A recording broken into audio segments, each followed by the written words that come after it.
ప్రచారంలో భాగంగా 6వ డివిజన్లో బీఆర్ఎస్ మాజీ ఎమ్మెల్యే వనమ వెంకటేశ్వరరావుకి ఘన స్వాగతం పలికిన ప్రజలు. హోరెత్తిన ప్రచారం. ప్రతి నోట కేసీఆర్ మాట. జగన్నాథం శాంతిరాజ్ 6వ డివిజన్ బీఆర్ఎస్ పార్టీ అభ్యర్థి. ప్రచారంలో పాల్గొన్న బీఆర్ఎస్ పార్టీ కొత్తగూడెం నియోజకవర్గ ఇన్ఛార్జ్ వనమ వెంకటేశ్వరరావు, రాష్ట్ర నాయకులు వనమ రాఘవేందర్.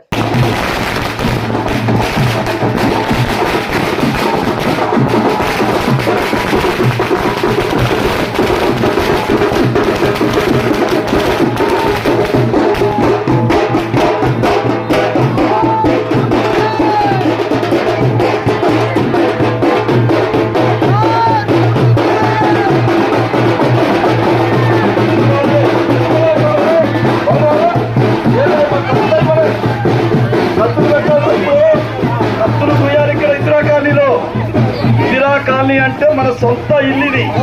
వనమ వెంకటేశ్వరరావు కట్టించిన కాలనీ ఇది. ఇవాళ కొత్త వాళ్ళు అపరిచితులు వస్తున్నారు. ఇవాళ డబ్బులు పట్టుకొని ఈ డబ్బులు గిప్పులు ఇంటికి వస్తారా, మన ఇంటిగా ఉంటారా? అదే జగన్నాథం అయితే మనం పిలిస్తే పలుకుతాడు, మనం పిలిస్తే మీ ఇంటి ముందు ఉంటాడు, మనం పిలిస్తే మీ ఇంటి ఎక్కడికి వస్తాడు. కానీ ఆ డాక్టర్ గారికి ఫోన్ చేసి ఎప్పుడు వస్తా తెలుసా? అరే నాకు పేషెంట్ ఉండదా అంటారు.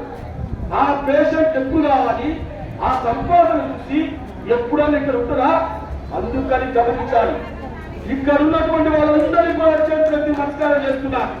నా అక్కలారా, నా చెల్లెలారా, నా అన్నలారా, నా తమ్ముళ్ళారా, మీ అందరికీ కూడా పాదాభివందనం తెలియపరుస్తా ఉన్నా.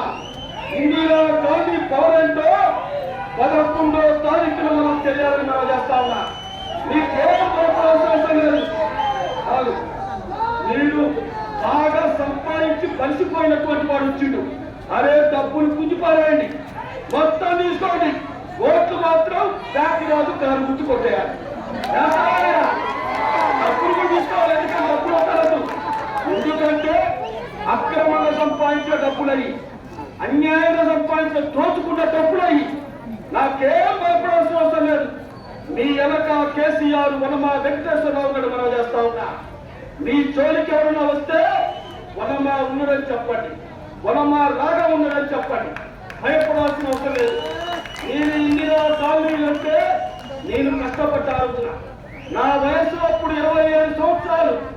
ఈ ఇందిరా కాలనీ గురించి నేను మంట వేసుకొని సవిలు కాసి కష్టాలు వచ్చి వనమ వెంకటేశ్వరరావు గారు తీసుకుని వచ్చి ఆ రోజులో పోలీసు వాళ్ళు తుపాకులు పట్టుకొని ఫారెస్ట్ వాళ్ళు తుపాకులు పట్టుకుంటే వాళ్ళని ఎదురొచ్చించి అవసరమైతే మమ్మల్ని కాల్చండి, కానీ ఇందిరా గాంధీ స్థలాలను మీరు తీసుకుంటే గొడవలు జరుగుతాయి, ఉద్యమాలు వస్తాయని చెప్పి భయపెట్టించి ఫారెస్ట్ వాళ్ళని పోలీసు వాళ్ళు తరిమి కొట్టి ఈ స్థలాలు ఏర్పాటు చేసి మీ అందరికీ ఇల్లు కట్టించి మీకు స్థిర నివాసం కల్పించింది వనమ కుటుంబం.